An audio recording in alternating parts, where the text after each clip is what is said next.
नमस्कार। टीडीएम सफलता चैनल में एक बार फिर आप सभी का स्वागत है। आज हम इस वीडियो के द्वारा कक्षा 10 गणित एनसीईआरटी पैटर्न पर आधारित 2024-25 के सिलेबस के अनुसार आज एक नया चैप्टर हम प्रारंभ करने जा रहे हैं। 11 वृत्तों से संबंधित क्षेत्रफल। तो इस अध्याय में जो हम प्रश्नों को हल करेंगे उससे पहले हम इसके परिचय और कंसेप्ट से संबंधित कुछ बेसिक बातें जानने का प्रयास करेंगे। इसमें त्रिज्यखंड और वृत्तखंड के क्षेत्रफल, दीर्घ त्रिज्यखंड, लघु त्रिज्यखंड, दीर्घ वृत्तखंड, लघु वृत्तखंड, इस प्रकार से इसमें कई बिंदु दिए गए हैं। तो इन सभी बिंदुओं को हम समझने का प्रयास करेंगे।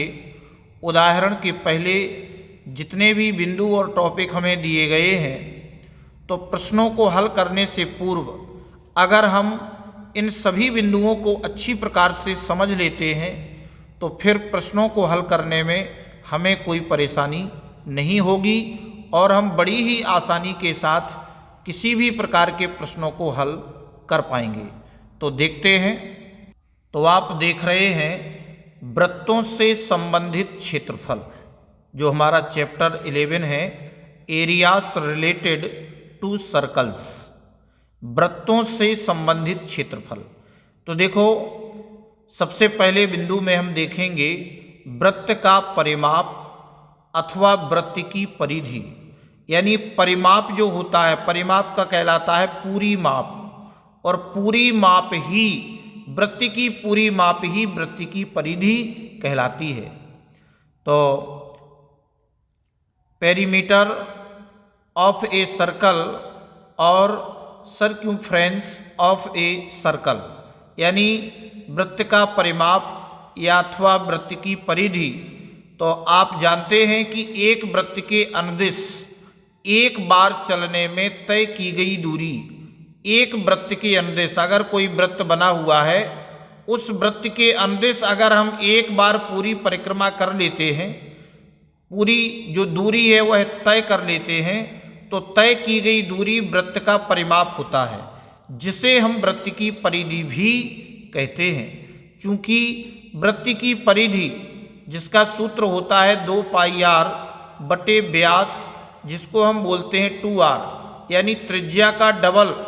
अगर हम त्रिज्या को 2 गुना कर दें तो वह व्यास के बराबर होता है, जो किसके बराबर होता है? पाई के। अगर हम इसमें त्रिय गुणा करेंगे तो एक इसके नीचे होगा, एक का गुणा होगा परिधि से, तो हम लिखेंगे परिधि बराबर पाई गुणे व्यास। ये महत्वपूर्ण सूत्र हैं, कभी परीक्षा में 1 नंबर में पूछ लिए जाते हैं कि पाई बराबर क्या होता है। तो पाई बराबर परिधि बटे व्यास, तो परिधि बराबर हो जाएगा पाई गुणे व्यास। अब इसमें हम मान रखेंगे तो पाई गुणा व्यास होता है 2r, तो परिधि बराबर कितना हो जाएगा? 2 पाई r। ये परिधि का सूत्र होता है 2 पाई r। इसके चूंकि पाई एक अपरिमेय संख्या है, पाई कैसी है? अपरिमेय संख्या है, और पाई का मान 22/7 या 3.14 होता है, और यह अशांत अनावर्ती होता है। तो हमने सबसे पहले वृत्त की परिधि को समझा। अब आगे हम देखते हैं सेकंड पॉइंट में वृत्त का क्षेत्रफल, यानी एरिया ऑफ ए सर्कल। वृत्त का जो क्षेत्रफल होता है, वृत्त द्वारा घेरे गए क्षेत्र का माप वृत्त का क्षेत्रफल कहलाता है। यानी वृत्त द्वारा, जो आपका वृत्त बना हुआ है, इसके द्वारा घेरा गया क्षेत्र का माप वृत्त का क्षेत्रफल कहलाता है। माना दिए गए वृत्त का केंद्र O तथा वृत्त की परिधि पर, जो आपकी ये परिधि है, इस परिधि पर एक बिंदु P स्थित है। वृत्त के केंद्र से परिधि की दूरी अर्थात त्रिज्या, केंद्र से परिधि तक की दूरी त्रिज्या कहलाती है। तो इसका नाम है OP बराबर r। अगर इकाई दी हो तो वृत्त का क्षेत्रफल पाई गुणे OP स्क्वायर, अर्थात पाई गुणे आर स्क्वायर, तो वृत्त का क्षेत्रफल बन जाएगा पाई आर स्क्वायर। इन सूत्रों को हम पूर्व कक्षाओं में सीख चुके हैं, जान चुके हैं। अब इन दोनों सूत्रों की सहायता से ही आगे हम प्रश्नों को हल कर पाएंगे। तो अब इसके नेक्स्ट बिंदु में, अब तीसरे बिंदु में आप समझेंगे कि वृत्त का त्रिज्य खंड, ये आपका वृत्त बना हुआ है, इसका हमें त्रिज्य खंड समझना है, अर्थात सेक्टर ऑफ ए सर्कल। तो आप समझेंगे कि एक वृत्तीय क्षेत्र का वह भाग, ये आपका वृत्तीय क्षेत्र है, ये परिधि है, ये उसका क्षेत्र है। तो एक वृत्तीय क्षेत्र का वह भाग जो दो त्रिज्याओं और संगत चाप से घिरा हुआ हो। दो त्रिज्याएं, एक आपकी OA और एक OB, ये दो त्रिज्याएं हैं, और आपका ये संगत चाप है A, जो आप देख रहे हैं, ये संगत चाप है से घिरा हुआ हो, उस वृत्त का एक त्रिज्य खंड कहलाता है। तो त्रिज्य खंड क्या हो गया? OAPB। OAPB ये आपके वृत्त का त्रिज्य खंड है। त्रिज्य खंड अर्थात जो दो त्रिज्याओं और संगत चाप से मिलकर बना हो, वह वृत्त का त्रिज्य खंड कहलाता है। त्रिज्य खंड नाम से ही स्पष्ट है कि दो त्रिज्याओं, देखो वृत्त खंड, खंड माने होता है एक हिस्सा, यानी कि इस पूरे वृत्त का एक हिस्सा ये बना हुआ है, जिसे हम त्रिज्य खंड कहते हैं। यानी दो त्रिज्याओं और संगत चाप से, अब इसमें चाप भी सम्मिलित है, तो ये आपका जो खंड होगा वह त्रिज्य खंड कहलाएगा। अब इस त्रिज्य खंड में हम दो प्रकार के खंड देखेंगे, एक होता है लघु त्रिज्य खंड और एक होता है दीर्घ त्रिज्य खंड। अब आप देख रहे हैं, एक यानी ये पूरे वृत्त का ये जो हिस्सा है, ये खंड है, ये आपका त्रिज्य खंड है, और इसमें जो शेष बचा है खंड, वो आपका दीर्घ खंड है। तो आप कैसे समझेंगे? Minor sector and major sector, यानी लघु त्रिज्य खंड तथा दीर्घ त्रिज्य खंड। तो आप इसे समझेंगे कि दिए गए चित्र में, ये आपका चित्र बना हुआ है, वृत्त का केंद्र O है, ये वृत्त का केंद्र है, और वृत्त का OAPB यानी ये पूरा हिस्सा, ये आपका कहलाता है लघु त्रिज्य खंड। 360 अंश तथा देखो वृत्त के केंद्र पर 360 अंश का बनता है, जो संपूर्ण कोण कहलाता है। तो 360 अंश में से जब हम इसके एंगल अर्थात थीटा को माइनस कर देंगे, तो वृत्त के केंद्र का बना शेष कोण है, अर्थात OAQ और B, OAQB, ये आपका दीर्घ त्रिज्य खंड होगा। इसमें लिखा है दीर्घ त्रिज्य खंड। तो लघु त्रिज्य खंड और ये जो हिस्सा है, ये जो खंड है, यह आपका दीर्घ त्रिज्य खंड है। तो लघु त्रिज्य खंड क्या है और दीर्घ त्रिज्य खंड क्या है, ये आप समझ गए होंगे। अब अगला नंबर आता है इसका कि त्रिज्य खंड के चाप की लंबाई, त्रिज्य खंड के चाप की लंबाई तथा त्रिज्य खंड का क्षेत्रफल। तो length of sectors arc and area of A sector. Length of sector arc यानी त्रिज्य खंड के चाप की लंबाई तथा एरिया ऑफ ए सेक्टर त्रिज्य खंड का क्षेत्रफल।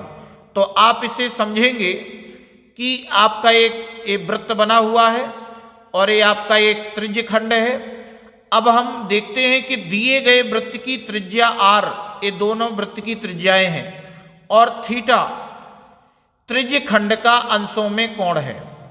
तो इसलिए त्रिज्य खंड के चाप की लंबाई, त्रिज्य खंड के जो त्रिज्य खंड होता है वह दो त्रिज्याओं और संगत चाप से बना होता है। तो त्रिज्य खंड के चाप की लंबाई APB, ये है आपका, ये चाप की लंबाई है। तो चाप की लंबाई है APB, तो ये हो जाएगा थीटा बटे 360 अंश। चूंकि टोटल 360 होता है, तो हम केवल बात इस एंगल की कर रहे हैं, तो हम इसमें पूरे का भाग देंगे, यानी थीटा बटे 360 अंश गुणा 2 पाई आर। अब 2 पाई आर इस हमने परिधि को लिया है। क्यों लिया है? क्योंकि ये आपका जो चाप है, ये चाप आपकी ये परिधि कहलाती है, ये परिधि है जिसमें से हम केवल इतना ले रहे हैं, इतना, इसलिए हमने इसको ऊपर रखा। तो त्रिज्य खंड के चाप की लंबाई ए पी बी बराबर थीटा बटे 360 अंश गुणा 2 पाई आर। चूंकि लंबाई है तो लंबाई जो होती है वह उस वृत्त की परिधि होती है, तो ये हो गया 2 पाई आर। लेकिन जब हम इसी एंगल में कोण थीटा वाले त्रिज्य खंड का क्षेत्रफल निकालेंगे तो हम देखते हैं कि क्षेत्रफल ए बराबर एरिया ए बराबर थीटा बटे 360 अंश गुणा पाई आर स्क्वायर। चूंकि इसमें हम देखो थीटा बटे 360 तो हम दोनों में मान रखेंगे, लेकिन जब हम चाप की लंबाई की बात करेंगे तो हम 2 पाई आर लिखेंगे, और जब हम क्षेत्रफल की बात करेंगे तो पाई आर स्क्वायर, जो कि हमने पहले बिंदु और सेकंड बिंदु में जो हमने समझा है कि वृत्त का क्षेत्रफल होता है पाई आर स्क्वायर और चाप की लंबाई अर्थात परिधि होता है 2 पाई आर। तो त्रिज्य खंड के चाप की लंबाई थीटा बटे 360 अंश गुणा 2 पाई आर और त्रिज्य खंड का क्षेत्रफल थीटा बटे 360 अंश गुणा पाई आर स्क्वायर। इस प्रकार से आप इन दोनों सूत्रों का उपयोग प्रश्नों को हल करने में करेंगे। इसके बाद हम देखते हैं वृत्तखंड। देखो सेगमेंट ऑफ ए सर्कल, वृत्तखंड क्या है? ये आपका वृत्त बना हुआ है। अब इसमें आप देख रहे हैं कि वह भाग जो एक जीवा और संगत चाप के बीच में परिबद्ध हो एक वृत्तखंड कहलाता है। देखो वृत्तखंड वह भाग जो एक जीवा, यानी इस वृत्त में ए बी, ए आपकी जीवा है और ए आपका संगत चाप है ए पी बी, यानी कि ये जो हिस्सा आप देख रहे हैं जे आपका कहलाता है वृत्तखंड। ये आपका वृत्तखंड कहलाता है। ये आप देख रहे हैं, ये आपका वृत्तखंड है। ये वृत्त का एक खंड हो गया वृत्तखंड। खंड माने एक हिस्सा, वृत्त का एक हिस्सा है, एक खंड है। तो वह भाग जो एक जीवा और संगत चाप के बीच में परिबद्ध हो एक वृत्तखंड कहलाता है। तो यानी कि ए पी बी ये आपका एक वृत्तखंड हो गया। अब इसमें हम समझेंगे लघु वृत्तखंड, minor segment of a circle, लघु वृत्तखंड। अब छोटा वृत्तखंड क्या होता है? देखो वृत्तखंड ए पी बी ए, यानी ए जो पूरा हिस्सा है ये कहलाता है लघु वृत्तखंड। यानी ये इसमें हम लिख भी सकते हैं कि ये लघु वृत्तखंड है। इसके बाद हम देखते हैं दीर्घ वृत्तखंड, यानी बड़ा, major segment of a circle. तो दीर्घ जो वृत्तखंड होता है तो वृत्तखंड ए बी क्यू ए, देखो ए बी क्यू और ए जो हिस्सा है आपका शेष ये कहलाता है दीर्घ वृत्तखंड। वृत्तखंड ए बी क्यू ए को दीर्घ वृत्तखंड कहते हैं। अब आगे हम समझेंगे इसके वृत्तखंड का क्षेत्रफल। जब हम इसका क्षेत्रफल ज्ञात करेंगे एरिया ऑफ ए सेगमेंट, तो हम किस प्रकार से हल करेंगे, इसका क्षेत्रफल कैसे निकालेंगे? तो आप देखते हैं कि केंद्र O और त्रिज्या R वाले वृत्तखंड ए पी बी का क्षेत्रफल, ए पी बी यानी इसका क्षेत्रफल अगर हमें निकालना है, इसका क्षेत्रफल निकालना है हमें ए पी बी, यानी R त्रिज्या वाले वृत्तखंड ए पी बी का क्षेत्रफल अगर हमें इसका क्षेत्रफल निकालना है तो क्या करना पड़ेगा? सबसे पहले हमें त्रिज्यखंड O A P B, O A P B यानी ये जो पूरा बना हुआ है, यानी ये है आपका त्रिज्यखंड, यानी त्रिज्यखंड ओ ए पी बी का क्षेत्रफल, यानी इस पूरे का क्षेत्रफल माइनस किसको करेंगे? त्रिभुज ए ओ बी, यानी इस जो त्रिभुज बना हुआ है इसके ऊपर, वृत्तखंड के ऊपर, हम इस त्रिभुज को माइनस कर देंगे किसमें से? पूरे त्रिज्यखंड में से। यानी त्रिज्यखंड OAPB का क्षेत्रफल, यानी इस पूरे क्षेत्रफल में से हम त्रिभुज को माइनस कर देंगे AOB, हम इसको माइनस कर देंगे तो हम निकाल लेंगे मान। और तो त्रिज्यखंड OAPB का क्षेत्रफल थीटा बटे 360 अंश गुणे पाई आर स्क्वायर माइनस, और ये जो आपका सूत्र बनता है 1/2 आर स्क्वायर साइन थीटा। तो ये कहाँ से आता है इसको हम अलग से एक वीडियो में समझेंगे, यहाँ केवल आप सूत्र के हिसाब से इसको समझ लें। तो इन दोनों में आर स्क्वायर कॉमन है तो हमने आर को बाहर निकाल लिया, तो यहाँ बचा आपका पाई थीटा बटे 360 अंश माइनस 1/2 साइन थीटा। ये आपने इसको समझ लिया। अब इसी में हम समझेंगे कि अगर हमें, ये तो हो गया आपका वृत्तखंड APB का क्षेत्रफल, अगर मान लीजिए हमें दीर्घ त्रिज्यखंड OAQB अगर हमें इसका, इस पूरे का क्षेत्रफल निकालना है तो OAQB का क्षेत्रफल बराबर होगा पाई आर स्क्वायर, यानी पाई आर स्क्वायर कहलाता है वृत्त का क्षेत्रफल। पाई आर स्क्वायर क्या है? वृत्त का क्षेत्रफल। तो हमें क्या करेंगे कि वृत्त का क्षेत्रफल माइनस लघु त्रिज्यखंड OAPB का क्षेत्रफल, यानी इस पूरे का क्षेत्रफल जो अभी हमने निकाला है, यानी पूरे वृत्त के क्षेत्रफल में से जब हम त्रिज्यखंड OAPB का क्षेत्रफल घटा देंगे तो हमें OAQB का क्षेत्रफल यानी दीर्घ त्रिज्यखंड का क्षेत्रफल मिल जाएगा। एक तो ये हो गया। इसके बाद अगर हमें दीर्घ वृत्तखंड, ये तो हो गया त्रिज्यखंड का क्षेत्रफल, अगर हमें दीर्घ वृत्तखंड AQB यानी AQB अगर हमें दीर्घ वृत्तखंड का क्षेत्रफल निकालना है तो हम पूरे वृत्त के क्षेत्रफल में से यानी पाई आर स्क्वायर में से हम क्या माइनस करेंगे? लघु वृत्तखंड APB का क्षेत्रफल, हम इस वाले को माइनस कर देंगे, इसका क्षेत्रफल हम माइनस कर देंगे पूरे वृत्त के क्षेत्रफल में से, तो फिर हमें दीर्घ वृत्तखंड AQB का क्षेत्रफल मिल जाएगा। तो ये आपके महत्वपूर्ण सूत्र रहे। तो इस वीडियो में बस इतना ही। नेक्स्ट वीडियो में हम इस अध्याय के दिए गए उदाहरणों और प्रश्नावली के प्रश्नों को हल करेंगे।